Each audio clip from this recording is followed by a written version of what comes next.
Muito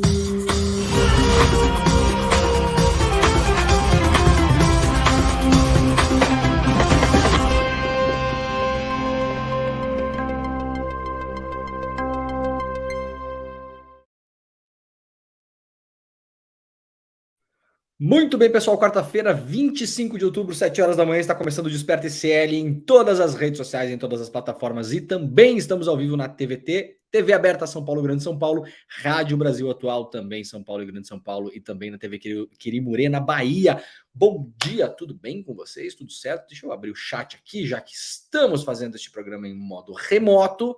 Vocês gostam que eu leia os comentarinhos, né, de vocês no chat? Já sugeri, inclusive, né, que a gente tem uma tela maior lá no nosso estúdio que eu possa ler os comentários. Hoje, quando eu faço no estúdio oficial, né, agora estou em viagem, eu não consigo ler porque eu fico muito longe do computador operado por Jimmy e Pedro Falcão, que aliás, Pedro Falcão está conosco, está no meio de nós hoje, Pedro Falcão, né? Mas já que vocês gostam que eu leia os comentários de onde vocês estão falando, então quem está chegando agora, por gentileza, antes de mais nada, deixa seu like, ativa o sininho e se puder, compartilha esse programa com as pessoas também. Esse programa está crescendo, estamos entrando em outras mentes, em outras cabecinhas, né? E vá aqui no nosso chat e diga de qual cidade você está assistindo este programa neste exato momento. Marcos Grande está dizendo meus parabéns pela entrevista com o Roger Waters. Sim, entrevistei o Roger Waters na segunda-feira. O programa foi ao ar ontem, aliás, pela TV Brasil, né? Tá pelos YouTubes da vida aí. Foi maravilhosa entrevista, um sonho realizado, né? Não digo nada mais do que isso. Por favor, assista a entrevista, ela é incrível, muito boa mesmo. E fui no show, aliás, ontem em Brasília. Muito obrigado, pessoal, que cumprimentou lá, que tirou foto, aquela coisa toda, né? O show tá maravilhoso.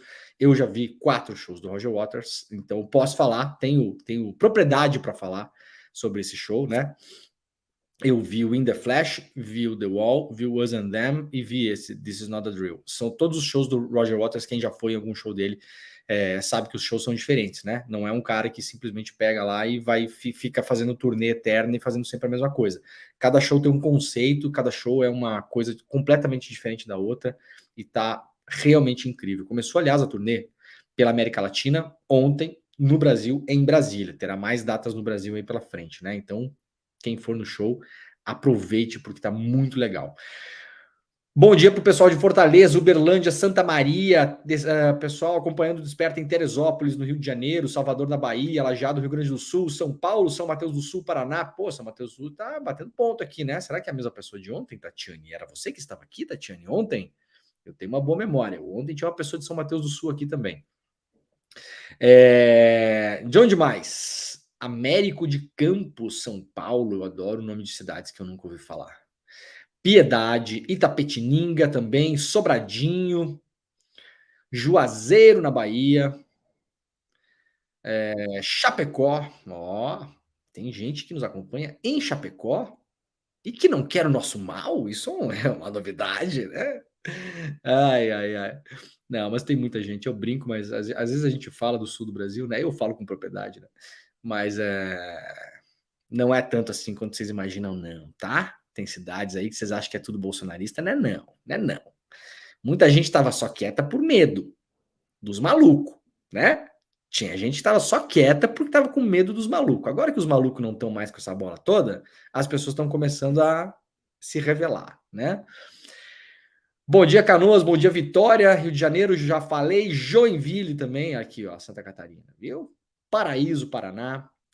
Sou da cidade de Dores de Campos, Minas Gerais. Que maravilha! A gente tem que fazer um compêndio só desses nomes de cidades do Brasil.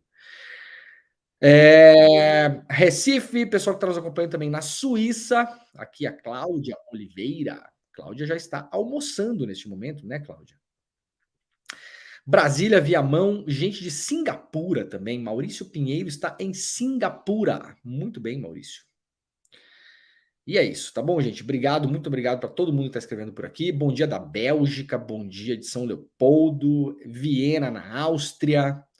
É muito legal, né, cara? Isso aqui é uma maravilha. A gente fala da internet às vezes, que olha, Bruxelas, mas só a internet para propiciar isso pra gente, né? Lucerna, na Suíça. Ó, temos 2 pessoas da Suíça. Já temos uma comunidade ICL na Suíça, vocês podem fundar a comunidade ICL na Suíça, vocês duas pessoinhas que moram aí. É igual aquela pessoa que fala, você mora na Suíça, eu tenho um amigo lá, você conhece? Não, cara, a Suíça é um país, tem milhões de pessoas lá, como é que eu vou conhecer o seu amigo? Né?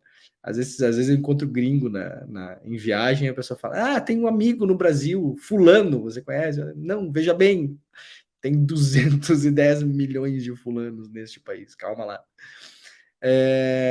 Muito bem. Gente, então tá, vamos lá para o programa de hoje, que a gente tem aqui um monte de coisa para falar, tá bom?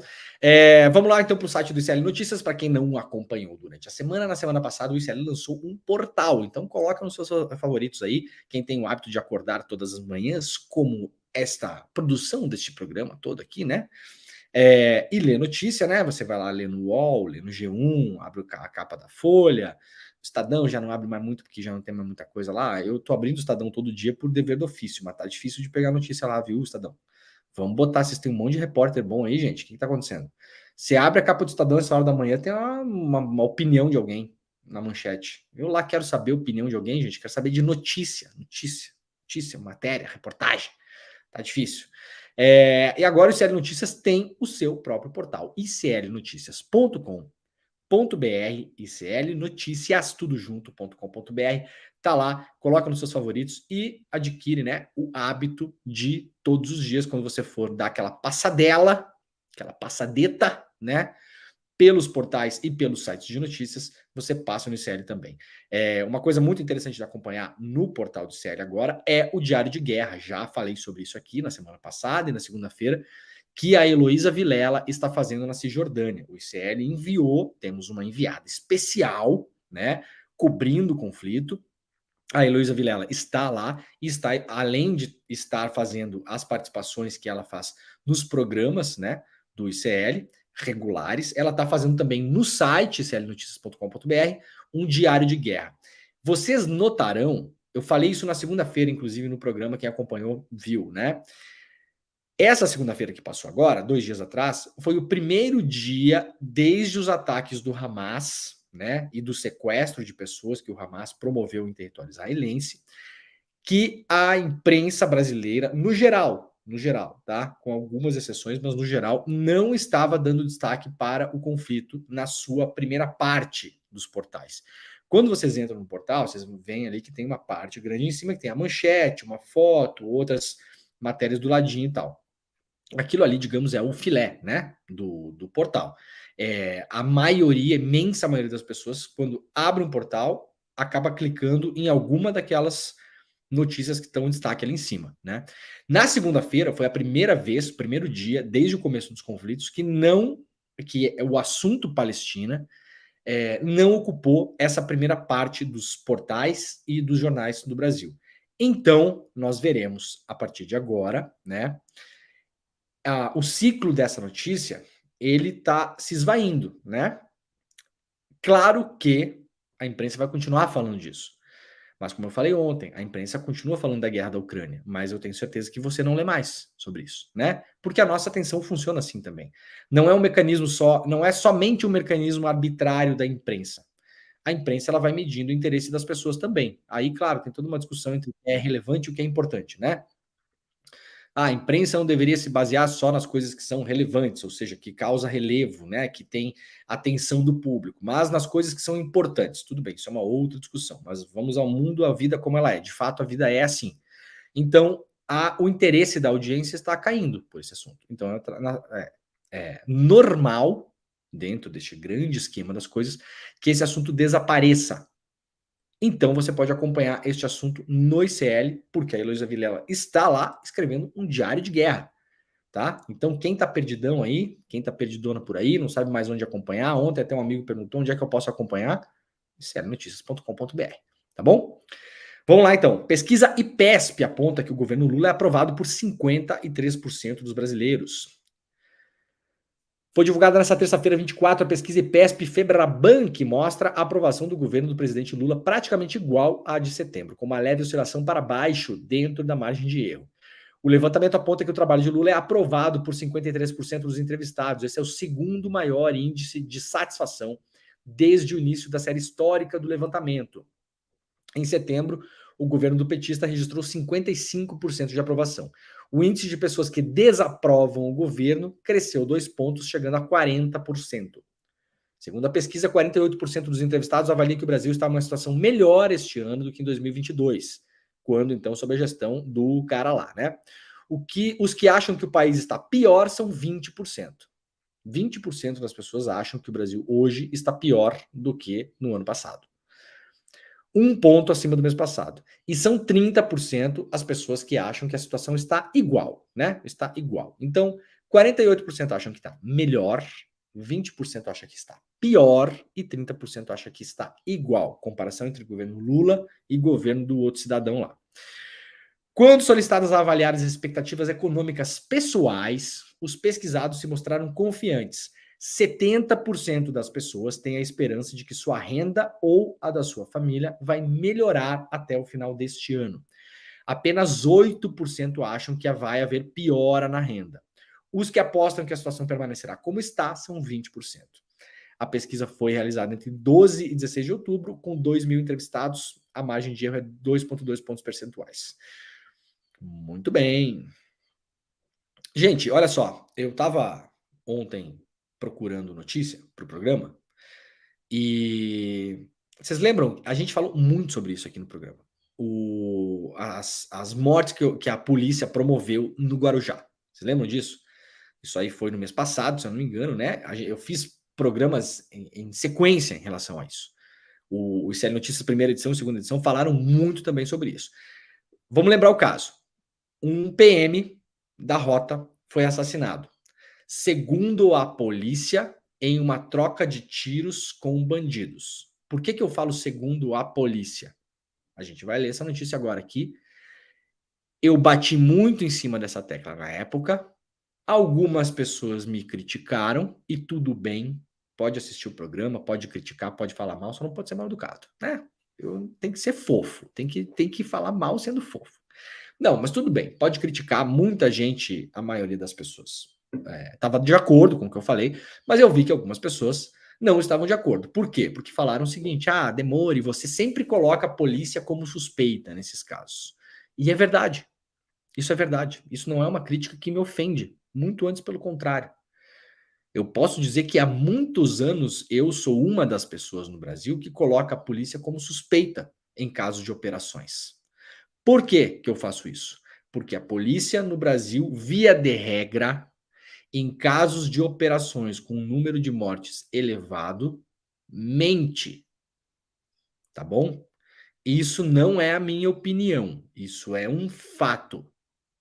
Se vocês pegarem as operações policiais que tiveram elevado número de mortes nos últimos anos, no Rio de Janeiro, em São Paulo, na Bahia, seja lá onde vocês quiserem, eu conheço muito mais a realidade do Rio de Janeiro. A PM mente. A Polícia Civil no Rio de Janeiro, através do seu grupo, vamos colocar entre aspas, de elite, tá? Porque estou sendo investigado pela Polícia Civil do Rio de Janeiro por ter falado que a Polícia Civil do Rio de Janeiro tem um grupo de matadores, tá bom? Eu estou até hoje sendo investigado. O inquérito está aberto até hoje, faz 2 anos já. O delegado não se decidiu ainda o que fazer com o inquérito, aparentemente, e o Ministério Público também, no Rio de Janeiro, muitas vezes parece que está dormindo, né? Porque já deveria ter pressionado para acabar com essa palhaçada. Tudo bem. O fato é que a polícia costuma mentir. Qual é a mentira padrão da polícia nesses casos de operação? Fomos recebidos a bala e reagimos. Essa é a mentira padrão. Vocês gravem isso na cabeça de vocês. Porque vai acontecer de novo. Inevitavelmente vai acontecer de novo. Infelizmente vai acontecer de novo. Daqui uma semana, 2, 3, a gente vai estar noticiando uma nova chacina cometida pela polícia aqui em algum estado do Brasil, muito provavelmente o Rio de Janeiro, ou a Bahia, ou São Paulo, que é onde o bicho está pegando mesmo. E a resposta da polícia, anotem, será: nós fomos recebidos a bala e tivemos que reagir. Em 95% desses casos, quem morre? Só o cidadão da sociedade civil. Policiais militares não morrem. É raro. um policial militar morrer nessas grandes operações. Raro, não que não aconteça. E quando acontece, é lamentável. E tem que ser investigado. Agora, esse caso do Guarujá, que na época levou o governador Tarcísio a ter uma reação absolutamente desproporcional, para falar o mínimo, né? Para falar o mínimo, 22, 23, 24 pessoas assassinadas pela polícia no Guarujá. Tarcísio deu uma declaração no dia posterior aos assassinatos, falando que a operação era uma operação técnica de sucesso, que ele não tinha nada para reclamar e que ele estava agradecendo a isso que falou o Tarcísio. Agora, descobre-se que a principal prova do caso, que era uma arma que tinha sido apreendida, essa seria a arma que, em tese, teria sido usado pelo bandido para matar o policial. Agora a perícia descobriu que o tiro que matou o policial da rota, Patrick Bastos Reis, não saiu desta arma. Vamos lá?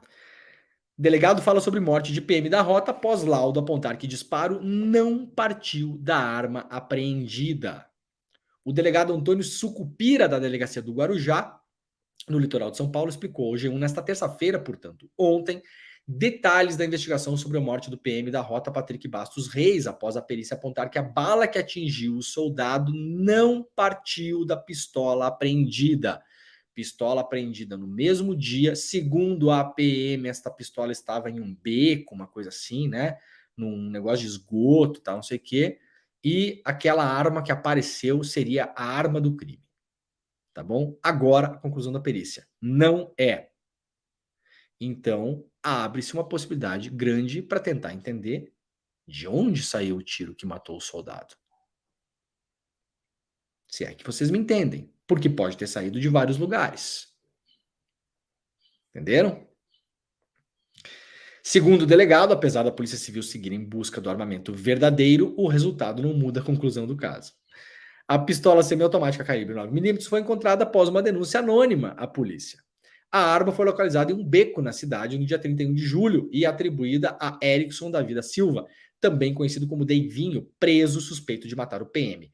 Apesar disso, o laudo da perícia de confronto balístico apontou que o projeto não foi disparado por este armamento. Encaminhamos a arma ao Instituto de Criminalística apenas para checar se o disparo partiu dela, explicou o delegado. No entanto, a principal prova que temos sobre o caso é testemunhal e através delas imputamos a responsabilidade do crime ao Deivinho. Então, assim, como ficamos? Primeira coisa, não sabemos se houve confronto. Não sabemos. A polícia diz. Ponto. Não sabemos se houve confronto. Tá bom? 2, a arma apreendida que teria matado o soldado, que provocou a reação da polícia, que matou mais de 20 pessoas, com aplausos do Tarcísio em São Paulo, aplausos. Ele aplaudiu a polícia. Ele agradeceu a polícia, falou que era uma operação técnica e que não tinha nenhum reparo a fazer. Isso foi o que o Tarcísio falou na época. A arma não é a arma do crime. E o suspeito que está preso hoje, o tal do Deivinho, está preso porque ele foi... O nome dele apareceu na boca de uma testemunha. Eu não sou criminalista, mas posso imaginar que uma testemunha não é suficiente para condenar uma pessoa por assassinato. Não deve ser suficiente. Né? Depende onde também, né? Depende de quem, depende de onde. Então, agora a polícia segue em busca da arma que de fato matou o PM da rota. Né? Nada impede que continuemos as investigações, diz o delegado. Né? Surgiram novos fatos, vamos apurar, complementou ele. O melhor dos mundos seria que essa arma, encontrada após a denúncia anônima, tivesse dado positivo para a morte do PM, pois assim já teríamos o instrumento do crime. Por hora, não tem o instrumento do crime. Não se sabe quem, de fato, qual arma matou. Como que se sabe que não foi a arma? Eu não sei se eu já falei sobre isso aqui, mas enfim. Quando o projétil sai do cano de uma arma de fogo, o projétil não sai retinho, tá? A tendência do projétil é ele sair girando, tá? O mínimo que seja ou o máximo que seja, mas o projétil tem uma tendência de girar um pouquinho. Quando ele dá esse giro, e não necessariamente eventualmente se ele não der nenhum giro, mas se ele sair reto de todo modo, né? o cano da arma, ele tem uma impressão digital. Nenhum cano de arma é igual ao outro. Então, se você disparar com 10 armas diferentes, usando a mesma munição, e depois recolher o projétil, você vai poder conferir se o projétil estiver íntegro, né? Muitas vezes o projétil não vai estar íntegro, vai ter batido em algum lugar, vai estar muito amassado e tal. Nesse caso, como lamentavelmente acabou vitimando uma pessoa, o projétil foi recolhido do corpo dessa pessoa, né? Então a integridade do projétil é maior. Você consegue saber pegar a arma que foi apreendida, pegar o projétil, fazer um laudo pericial e falar: o projétil não saiu deste cano, porque não tem as características, as ranhuras do cano, tá? É assim que é feito, para quem não sabe. Para quem não sabe, agora tá sabendo. Chefes do Hezbollah, Hamas e Jihad se reúnem. Israel ataca exército sírio. A guerra entre Israel e Hamas chega ao 19º dia de conflitos. Na madrugada dessa quinta-feira, a Força de Defesa Israelense é exército, tá, gente? Isso aqui é o uso perfeito de palavras para dizer que o exército israelense só se defende, o que é uma mentira. Atingiram bases militares na Síria. Já tinha notícia ontem que nós demos aqui, de uma agência estatal síria, que era a única fonte. Então, eu falei ontem aqui, falei para ter cuidado, porque era a única fonte que tínhamos, de que a Síria estava acusando Israel de bombardear seus aeroportos em Alepo. E agora temos uma outra notícia aqui, de que o exército israelense atingiu bases militares na Síria. O chefe do Hezbollah se encontrou com líderes do Hamas e da Jihad Islâmica. Tropas do primeiro-ministro Benjamin Netanyahu entram em confronto com palestinos armados na Cisjordânia. Cisjordânia, aliás, onde está a Heloísa Vilela. A Heloísa se cuida, pelo amor de Deus. O chefe do Hezbollah, Hassan Nasrallah, se reuniu em Beirute, no Líbano, com o vice-líder do Hamas, Saleh al-Aruri, e com o chefe da Jihad Islâmica, Ziad Nakala. A informação foi divulgada pelo canal libanês Al-Manar. O encontro de facções serviu para avaliar o que se deve fazer para alcançar uma verdadeira vitória para a resistência em Gaza, destacou a emissora controlada pelo Hezbollah, se referindo a uma aliança dos grupos. Hezbollah, né? No Brasil fala Hezbollah, mas o mais correto é Hezbollah, né? E aqui está, então, a foto publicada nas redes sociais desse encontro. É complicado, as coisas estão se complicando lá, né? Ontem teve reunião na ONU, inclusive, bastante tensa. Infraestrutura militar e locais de lançamento de morteiros do exército da Síria foram atingidos hoje por caças, depois de foguetes terem sido disparados contra comunidades israelenses na colina de Golã, diz o comunicado do exército israelense.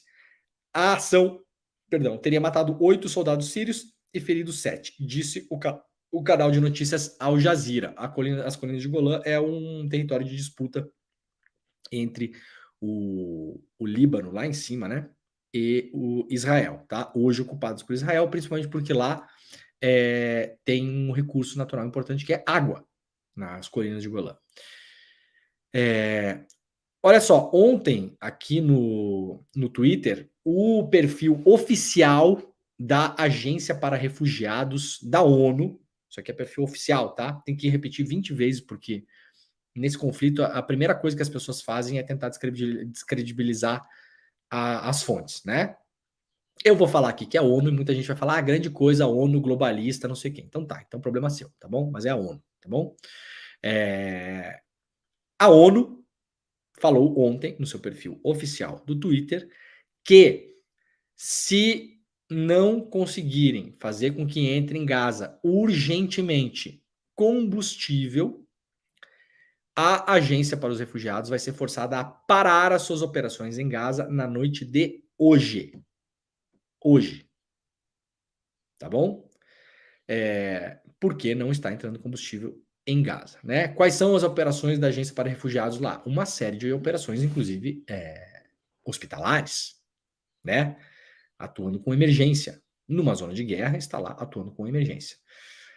E aí, o Exército de Israel, o perfil oficial do Exército de Israel, aqui, ó, Israel Defense Forces, decidiu fazer piada com isso. Vocês vejam, a gente vive na guerra na época do meme, né?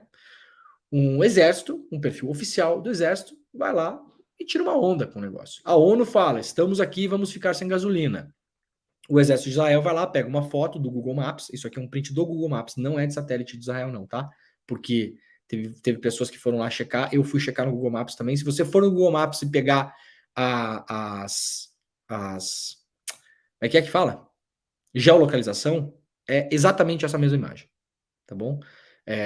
A imagem do Google Maps, no caso, é de 2 anos atrás, pra deixar claro. Pegou e falou o seguinte, o exército de Israel lá: esses tanques estão cheios de gasolina em Gaza, né? Tem mais de 500 mil litros de combustível, diz o exército de Israel, né?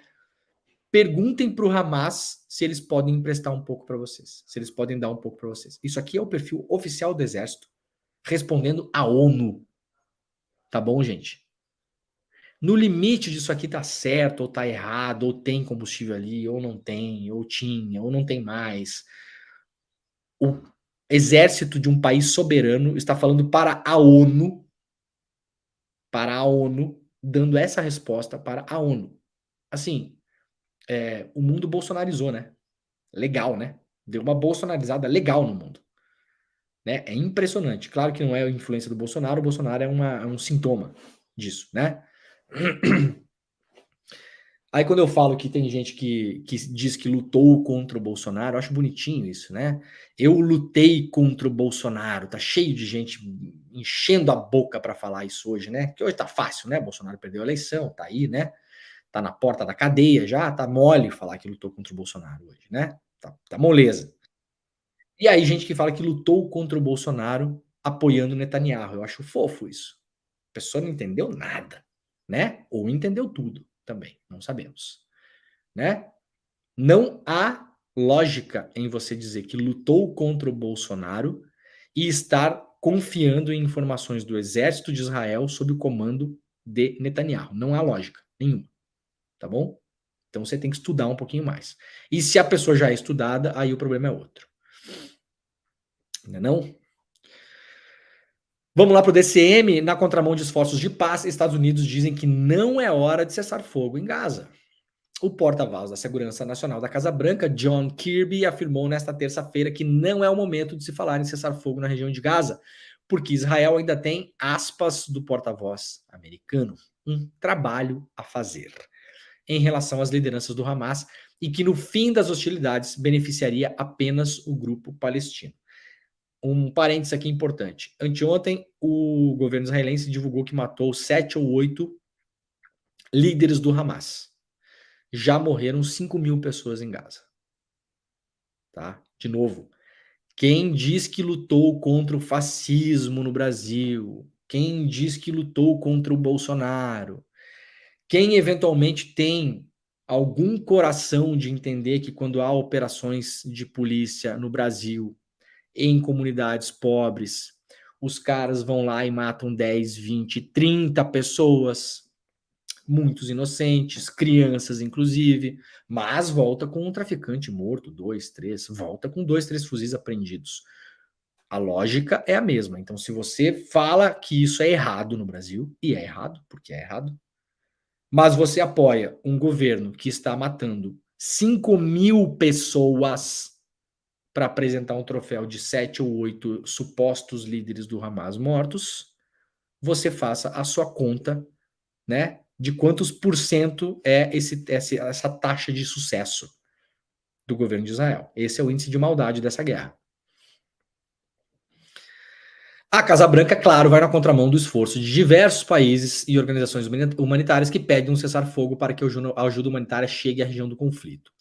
A fala de Kirby gerou reação no Conselho de Relações Americano-Islâmicas, grupo muçulmano estadunidense. Em nota, o Conselho afirmou que os Estados Unidos estão permitindo ativamente o bombardeio em massa por parte do governo israelita de homens, mulheres e crianças em Gaza, incluindo tanto cidadãos americanos que não podem evacuar devido ao bloqueio, como cidadãos americanos alegadamente mantidos como reféns. Vamos lá, a BIM diz que 35 servidores tinham acesso a software espião do governo Bolsonaro. Nós demos essa notícia ontem aqui, né? Para quem não lembra, a gente vai relembrar rapidamente aqui. A Agência Brasileira de Inteligência, a ABIN, encaminhou à Polícia Federal o nome de 35 servidores que tiveram algum tipo de acesso à ferramenta First Mile, o software espião comprado de uma empresa israelense que teria sido usado para monitorar ilegalmente jornalistas e adversários políticos durante o governo Bolsonaro. Documentos obtidos pela Folha mostram que foram entregues ainda à PF um total de 11 notebooks que eram usados na agência para rodar este mesmo software. O repasse dos nomes à Polícia Federal foi feito em 24 de março, pouco mais de uma semana depois de a Polícia Federal abrir inquérito para investigar a suspeita do uso ilegal dessa ferramenta. O pedido nos nomes havia sido feito pelo delegado da PF, Daniel Carvalho Brasil Nascimento, em um ofício datado do dia 22 de março.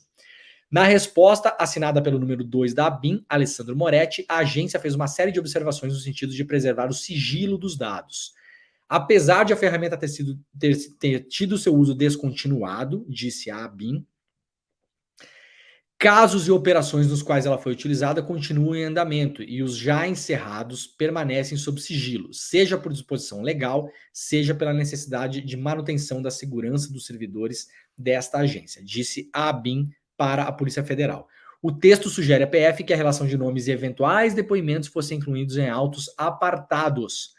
A divulgação desses nomes representa risco para os servidores e seus familiares, além de risco para ações de inteligência desenvolvidas pela ABIN, diz a ABIN. Isso aqui em relação a proteger os servidores da BIM que tiveram acesso ao software, tá? Eu vou dizer duas coisas importantes aqui. 3. Primeiro, isso aqui é um escândalo absurdo. Eu falei no programa de ontem. Foram mais de 30 mil usos ilegais deste software. É um software que tem a capacidade de fazer monitoramento real da localização de pessoas. 30 mil usos foi o que foi divulgado pelos colegas jornalistas na semana passada e esta semana. Desses usos, mais de 1.000 pessoas seriam jornalistas e adversários políticos do governo. Então, aqui duas coisas importantes. É óbvio que essa investigação tem que manter o sigilo do nome dos funcionários da ABIN até que se prove que 1, 2, 3 ou todos, não sabemos, cometeram ilegalidades. Tá bom? Isso é uma coisa. Se o cara estava lá trabalhando numa operação que tem autorização da polícia,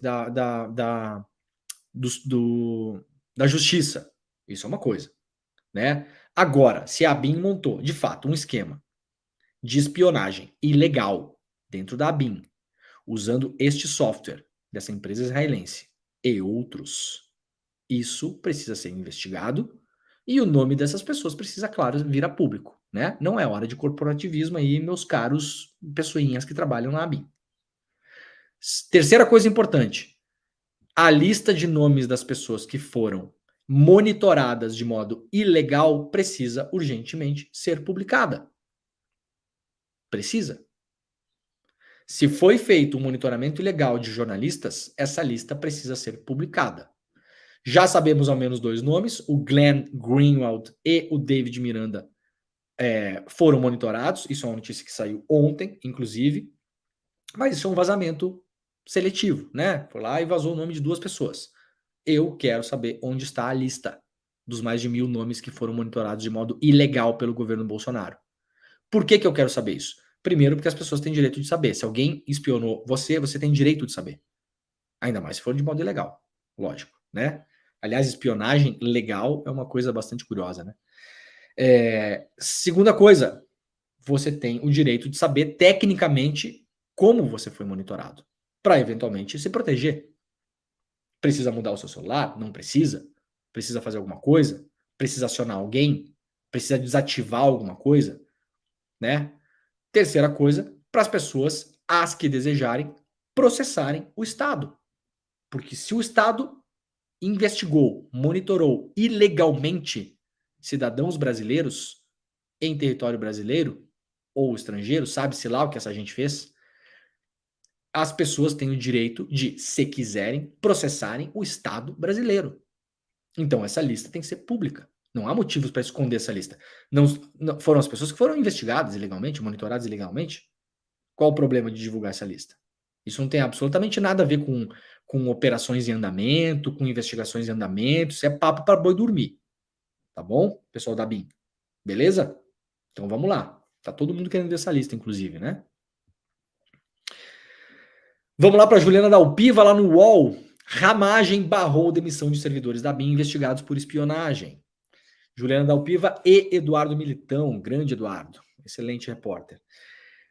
Quando era diretor da ABIN, o deputado federal Alexandre Ramagem barrou em setembro de 2021 a demissão de 2 servidores da agência que acabaram exonerados apenas na última sexta-feira, após serem presos pela Polícia Federal na Operação Última Milha.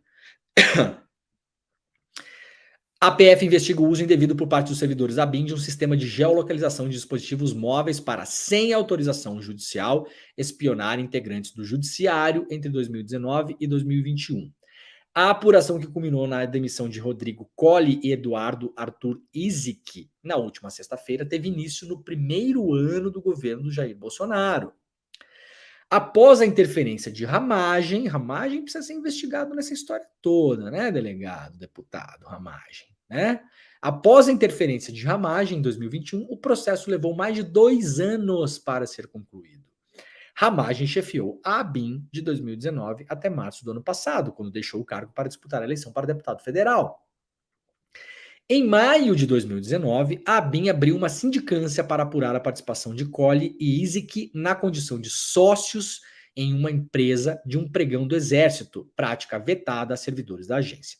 No mês seguinte, foi aberto um processo administrativo. Com acesso exclusivo aos documentos do procedimento administrativo, a coluna verificou que, em 23 de abril de 2021, a Corregedoria Geral do órgão reconheceu a culpa dos servidores e acompanhou a recomendação do relatório final que pedia a demissão dos 2. Os autos foram, então, enviados à Ramagem, que deveria dar seguimento para que o então ministro Augusto Heleno, do GSI, formalizasse a demissão. Ramagem, porém, mandou que o procedimento retornasse para novos depoimentos e coleta de provas. A coluna apurou que a PF investiga a atuação de Ramagem nesse episódio do atraso da demissão, porque existem suspeitas de que a direção da BIM estaria sendo chantageada pelos servidores que supostamente ameaçavam denunciar o uso ilegal da First Mile. Então vamos lá de novo para todo mundo entender.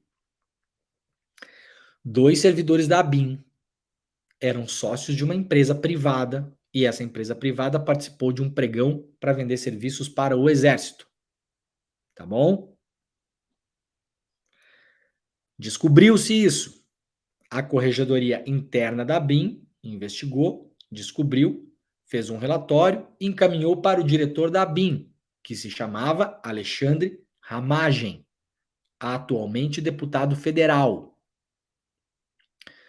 Recomendação do relatório: demissão sumária, exoneração sumária. O que fez Ramagem? Jogou isso para baixo de novo e mandou produzir provas de novo. 2 anos e meio depois é que esses servidores vieram a ser demitidos. Sexta-feira passada. Não pelo Ramagem, que não está mais na BIM. Suspeita da Polícia Federal, segundo a apuração da Juliana Dalpiva e do Eduardo Militão, é muito séria. Por quê? Envolve, de todo modo, a diretoria da BIM, inclusive o senhor Alexandre Ramagem. Há suspeitas de que Ramagem não mandou exonerar esses 2 servidores, porque caso o fizesse, eles poderiam denunciar publicamente que a BIM estava monitorando de modo ilegal jornalistas e adversários políticos. Essa é a investigação, esse é o pé da investigação neste exato momento. Esse caso é muito grave, falei ontem, ele ficou um pouco enterrado no noticiário por conta do conflito na Palestina. É normal, aqui, o conflito é grande, é importante, né? Agora, isso aqui também é grande, é importante. É claro que muito do que acontece na Palestina respinga no Brasil, diz respeito a nós, mas isso aqui diz respeito a nós também. Talvez até mais, em algumas medidas, né? Então, importante esse caso aqui. Quem puder, claro, fale sobre, divulgue, porque a gente precisa que essa investigação da Polícia Federal chegue a algum lugar. E vou repetir, onde está a lista dos monitorados ilegalmente? As pessoas têm o direito de saber se um Estado soberano, se pessoas que ocupavam esse Estado de modo transitório, porque ganharam uma eleição, usaram ferramentas deste mesmo Estado para espionar e monitorar cidadãos brasileiros.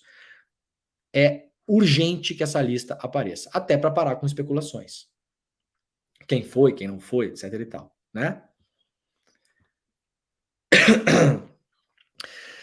Gente, ontem aqui a gente deu 2 áudios da Carla Zambelli. Carla Zambelli mandou 2 áudios pro hacker, né? Pro Delgatti.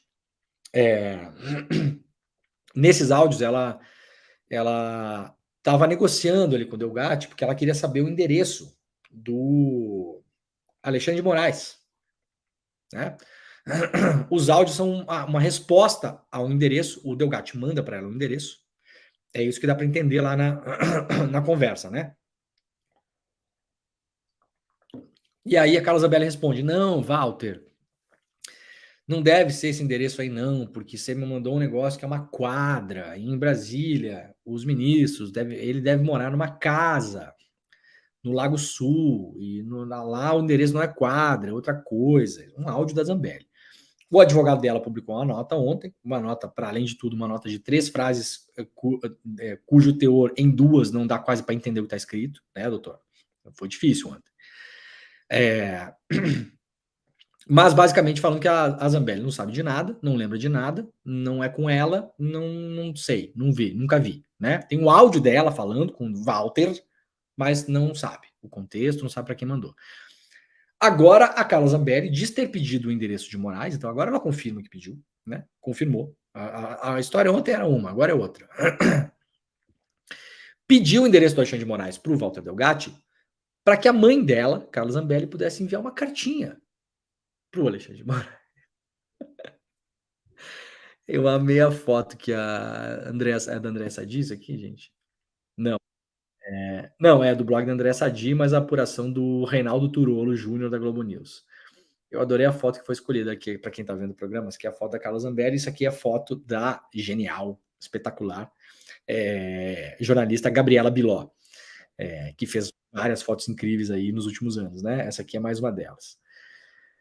A deputada federal Carla Zambelli disse nessa terça-feira que sua mãe se lembrou do contexto dos áudios enviados ao hacker Delgatti. Gente, é literalmente essa galera bota até a mãe para jogo, né? É impressionante.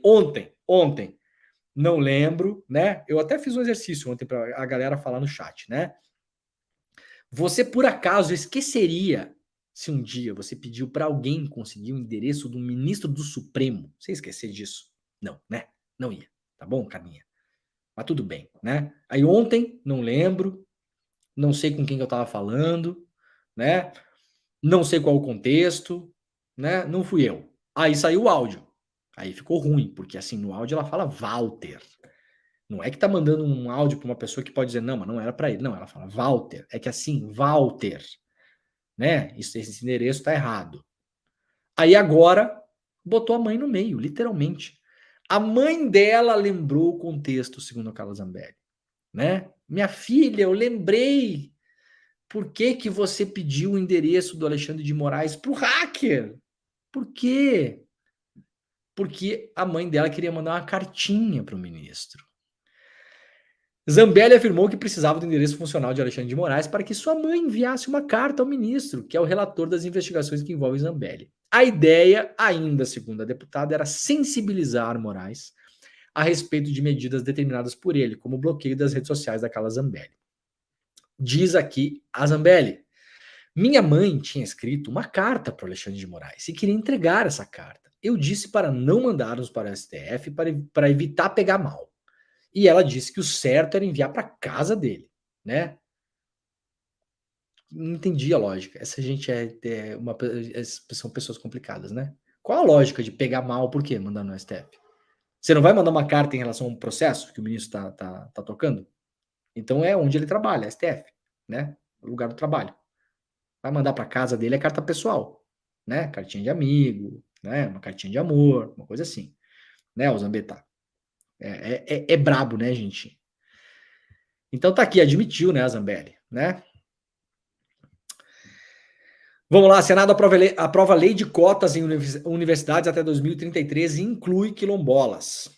O plenário do Senado aprovou nesta terça-feira o projeto de lei que reformula o sistema de cotas do ensino federal e prorroga a política até 2033. O texto segue para a Presidência da República para análise e sanção. Está aqui o senador Paulo Paim, né, que é o autor da lei. A lei de cotas de 2012 previa a revisão do sistema em 2022, uma década após a sanção, mas a política só foi aprovada pela Câmara dos Deputados em agosto desse ano.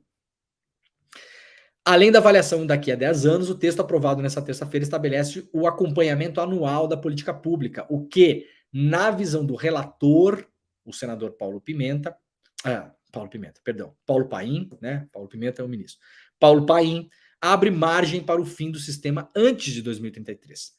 Não é uma medida perpétua, não é atividade fim. A política de cotas é transitória. Eu sou daqueles que sonham um dia voltar aqui e poder dizer: não precisamos mais da política de cotas, defendeu o Paim, que também foi o relator da lei em 2012.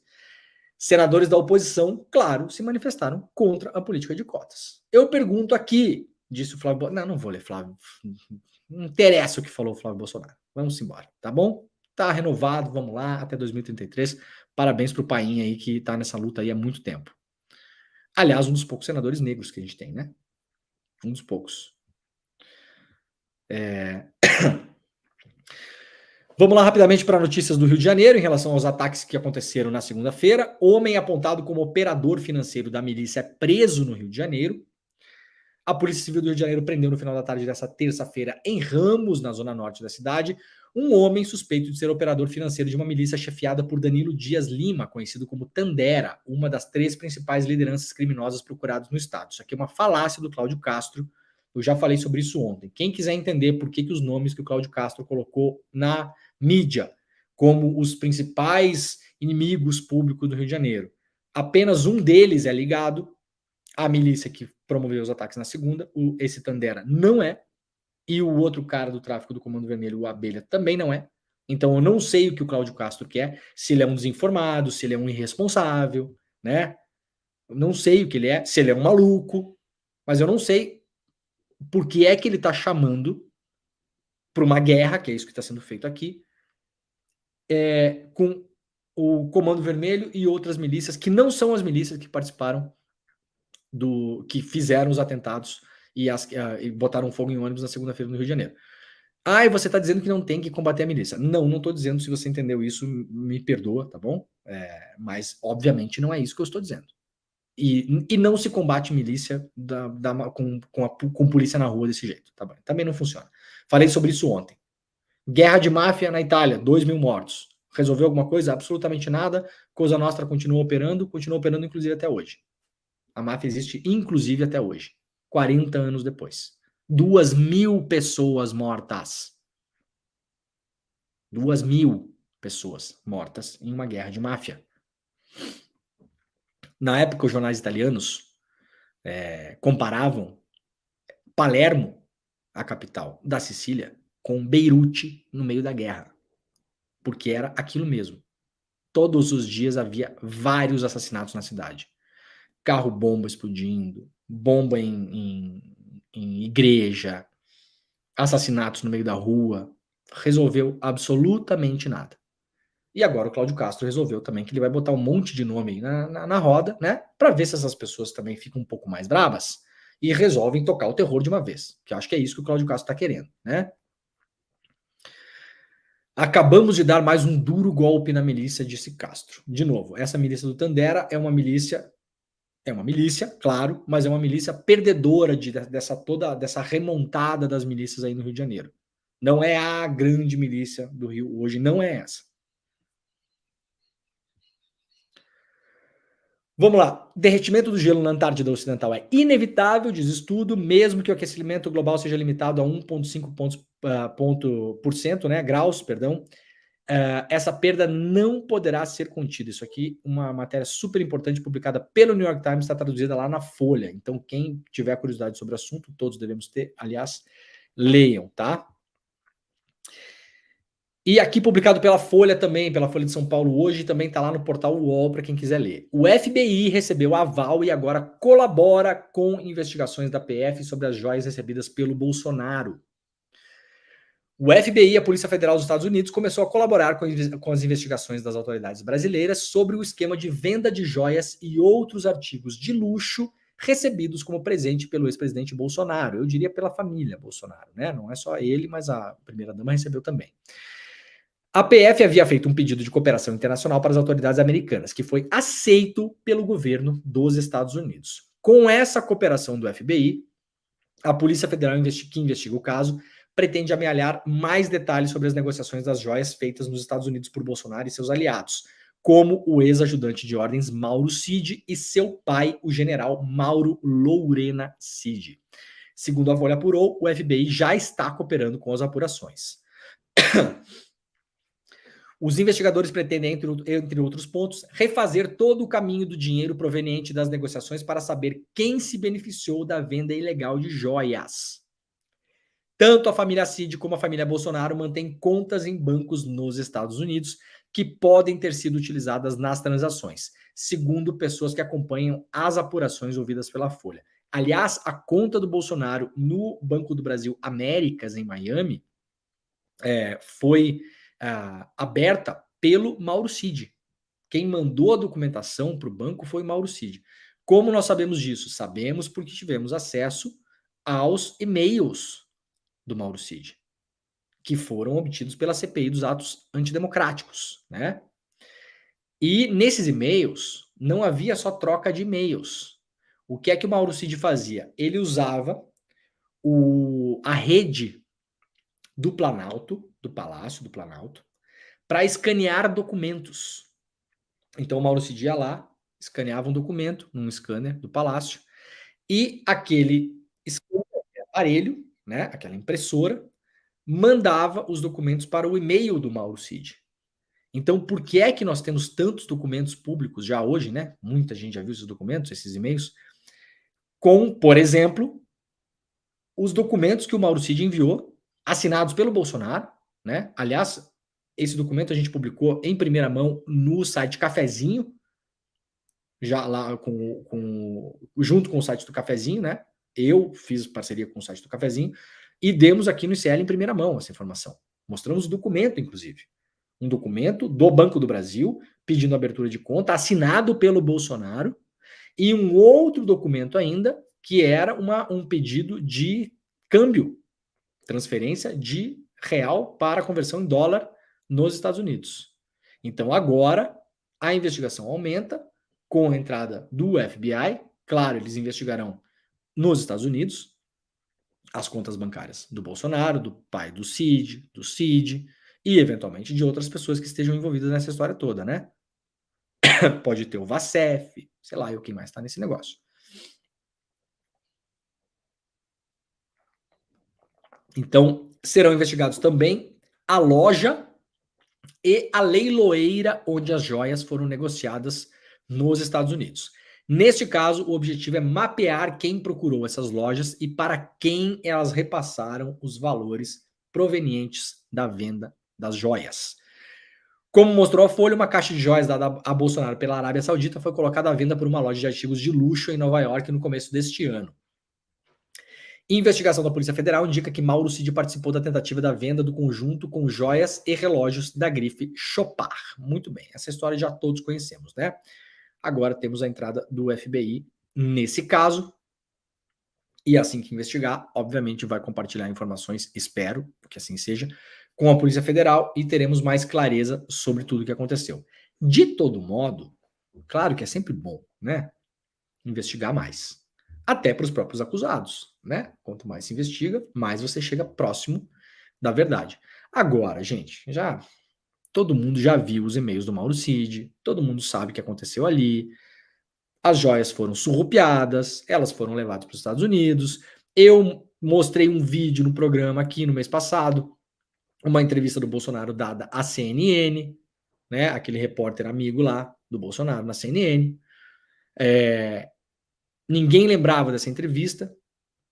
O Bolsonaro falando nessa entrevista, literalmente, que as joias nunca tinham ido para os Estados Unidos.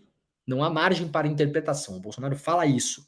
As joias não foram para os Estados Unidos e o Bolsonaro fala nessa mesma entrevista que as joias estavam armazenadas num acervo presidencial dele, Bolsonaro, no Brasil, em um local secreto, segundo o Bolsonaro, por motivos de segurança. O que é que nós vimos ao longo das investigações? Principalmente por conta dos e-mails do Mauro Cid. Bolsonaro mentiu. As joias foram sim para os Estados Unidos. Elas não só foram para os Estados Unidos, parte delas foram vendidas nos Estados Unidos. Então, esse caso é um caso que está bem claro o que aconteceu. Não precisaria de investigação do FBI. Mas, claro, é importante, tomara que venha mais elementos aí de prova, né? Vamos lá com o Demetrio Vecchioli no UOL. Corte no orçamento do esporte deixa destaques do PAN sem bolsa há 7 anos. O Brasil é triste, né, cara? Essas notícias sobre bolsa sendo cortada no esporte são circulares, né? Cortes seguidos no orçamento do Ministério do Esporte, que inclusive deixou de existir no governo Bolsonaro. Vamos lembrar que não existia Ministério do Esporte no governo Bolsonaro, né? E nem Ministério da Educação. Para a gente lembrar, né? Quem por acaso está nesse programa aí e votou, para lembrar, vocês votaram num projeto que extinguiu o Ministério do Esporte, né? Porque não deve ser importante, posso imaginar. Esses cortes têm deixado destaques do time Brasil nos Jogos Pan-Americanos em esportes não olímpicos como beisebol e esqui aquático sem acesso à Bolsa Atleta. Sob Lula, agora atualmente, que governa o orçamento deixado pela gestão anterior, até agora não foi lançado o edital para 2023. O orçamento desse ano, lembrando, é um orçamento do Bolsonaro ainda, né? O orçamento de toda a administração pública desse ano é um orçamento do ano passado. Então, muito triste, né? Em 2017, sob Temer, isso mudou, porque o orçamento antes era de 140 milhões, foi cortado pela metade. Então, o Temer chegou já, depois do golpe na Dilma lá, pum, né? Já cortou pela metade. E não sobrou nada para dar para atletas de algumas modalidades. No apagar das luzes da gestão Temer, no final de 2018, até a lista principal sofreu os cortes. E aí, no governo Bolsonaro, acabou com o Ministério do Esporte, acabou com tudo, né? Muito bem, nós temos que encerrar nossa rede, né, gente? Então, olha só, quem nos acompanha pela TVT, pela TV Quirimurê e pela Rádio Brasil Atual, muito obrigado pela companhia. Nós estaremos de volta amanhã, às 7 horas da manhã, ao vivo com o Desperta ICL, tá bom? Beijo para todo mundo aí, tchau! E para vocês que nos seguem aqui até o finalzinho, uma última notícia muito triste. Quero mandar aqui de novo um abraço, minha solidariedade irrestrita para a Sâmia Bonfim. Notícia publicada pelo UOL: após assassinato do irmão, a Sâmia se licencia do cargo de deputada federal. É obviamente totalmente compreensível, né?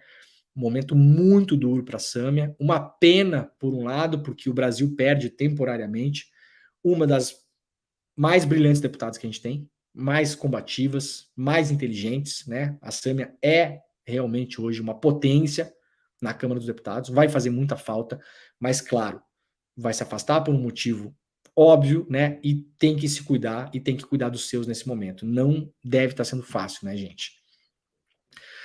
A deputada federal Sâmia Bonfim anunciou que se licenciou das atividades parlamentares por tempo indeterminado. A decisão ocorreu após o assassinato do irmão dela, o ortopedista Diego Ralph de Souza Bonfim, e de outros 2 médicos no dia 5 de outubro no Rio de Janeiro.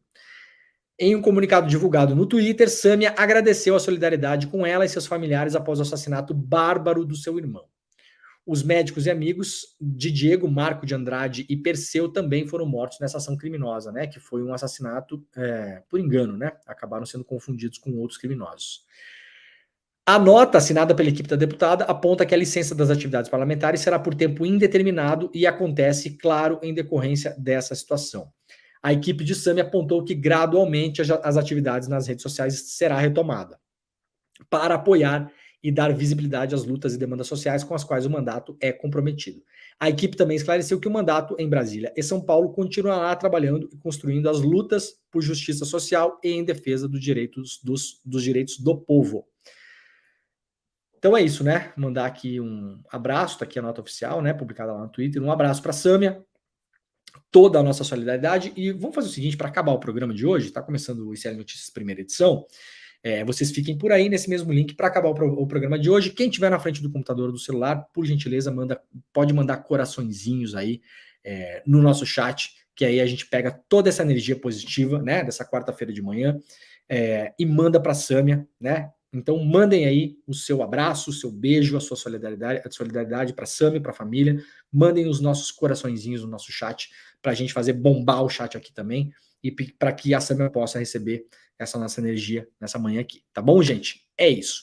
Quarta-feira, 25 de outubro, 7h59 da manhã, está terminando o Desperta ICL. Vem aí o ICL Notícias, primeira edição. Nós voltaremos amanhã, ao vivo, às 7 horas. Muito obrigado a todos e todas e tchau.